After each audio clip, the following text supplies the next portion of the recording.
Hi అండి, నమస్తే. నేను మీ వందన. ఈరోజు స్పెషల్ గుత్తి క్యాప్సికమ్ మసాలా కర్రీ అండి.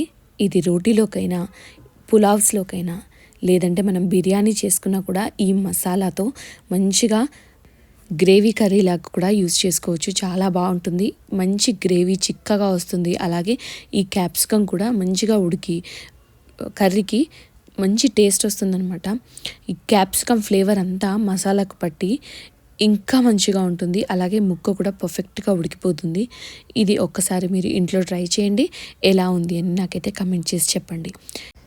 దీనికోసం ముందుగా స్టవ్ ఆన్ చేసి కడాయి పెట్టి దాంట్లోకి 1 టేబుల్ స్పూన్ వరకు పల్లీలు వేసుకుంటున్నానండి. అలాగే 1 టేబుల్ స్పూన్ వరకు ధనియాలు కూడా వేసేసుకొని వీటిని లైట్గా రోస్ట్ కానివ్వాలి. నేను ఇవి డ్రై ఫ్రై చేసుకుంటున్నానండి. మీకు కావాలనుకుంటే చాలా తక్కువగా ఆయిల్ వేసుకొని వీటిని ఫ్రై చేసేసుకోవచ్చు. డ్రై రోస్టే చాలా బాగుంటుంది. అందుకనే నేను ఇలా డ్రై రోస్ట్ చేసుకున్నాను.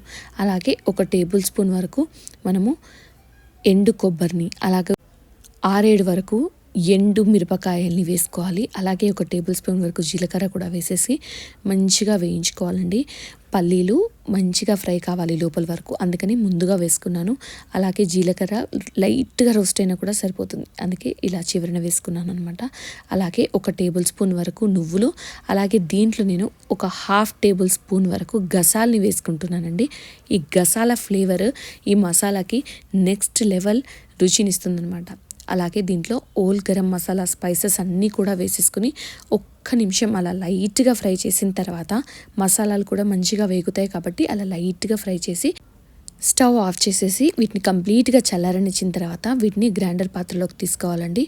అలాగే వీటితో పాటుగా కాస్త ఉప్పు కూడా వేసేసి వీటిని మంచిగా మెత్తగా పౌడర్ లాగా పట్టేసుకోవాలండి. ఇలా వస్తుందన్నమాట పౌడర్, చూసారా? ఇందులో మనం పల్లీలు వేసాం కాబట్టి ఈ కన్సిస్టెన్సీలో మంచిగా పొడి పొడిలాడుతూ బాగానే వస్తుందండి. తర్వాత దీన్నంతా పక్కన పెట్టేసుకొని ఇప్పుడు క్యాప్సికమ్ని నేను 1/2 కేజీ వరకు తీసుకున్నానండి. వాటిని శుభ్రంగా కడిగి మధ్యలో ఉన్న సీడ్స్ని మాత్రం తీసేసానండి. తీసి లోపల కూడా మంచిగా వాష్ చేసుకోవాలి. 1-2 సార్లు ఉప్పు నీటిలో వేసి వాష్ చేసిన తర్వాత ముందుగా మనం తీసి పెట్టుకున్న మసాలా మిశ్రమాన్ని ఇందులో నేను పెట్టేసుకుంటున్నానండి.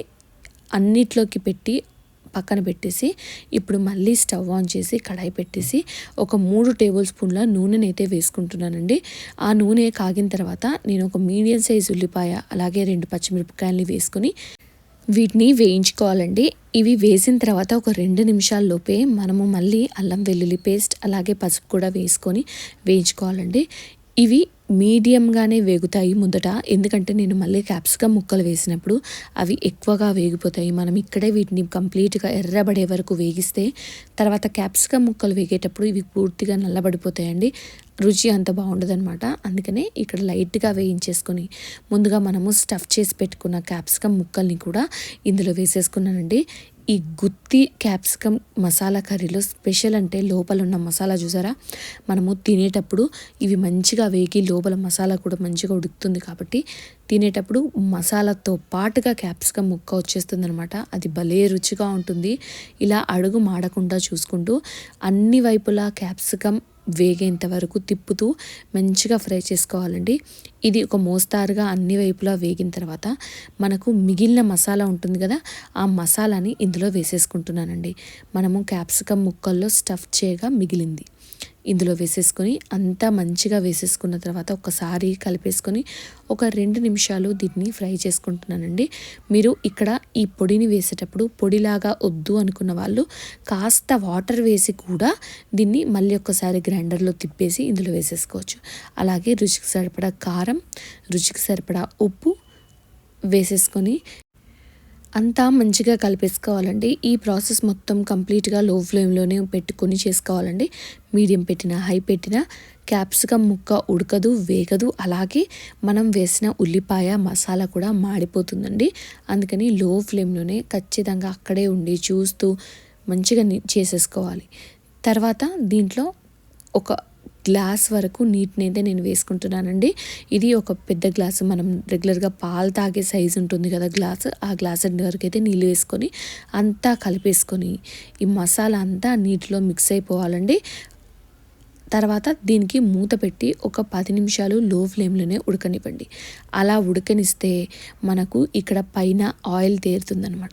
ఇలా తేరిందంటే మసాలా కర్రీ పర్ఫెక్ట్గా కుదిరిందని. ఇక్కడ చాలామంది కాస్త చింతపండును వేస్తుంటారు. చింతపండు ఎంత తక్కువగా తింటే ఆరోగ్యానికి అంత మంచిది. అందులోకి ఈ వింటర్లో ఇంకా తక్కువగా తినాలి. అందుకని నేను ఇక్కడ చింతపండు స్కిప్ చేసేసాను. అలాగే ఇలా మసాలా టేస్టే నాకు నచ్చుతుంది. అలాగే అందుకని ఇలా చేశానండి. ఒకసారి ఈ పద్ధతిలో చేసుకోండి, ఎలా ఉంది అనేది నాకు ఖచ్చితంగా చెప్పండి. అలాగే కాస్త ధనియాల పొడి, అలాగే కొద్దిగా కొత్తిమీర కూడా నేను వేసేసి మంచిగా కలిపేసుకొని కాస్త కసూరి మేతిని నేను నలిపి వేసుకున్నానండి. ఇక్కడ కసూరి మేతి వేయడం వల్ల మంచి ఫ్లేవర్ వస్తుంది. అంతే అండి. ఇలా గుత్తి క్యాప్సికమ్ మసాలా కర్రీ అయితే మనకు ఫైనల్గా రెడీ అయిపోతుంది. ఒక్కసారి ట్రై చేయండి, ఎలా ఉందని కమెంట్ చేసి చెప్పండి. వీడియో నచ్చితే లైక్ చేయండి, షేర్ చేయండి.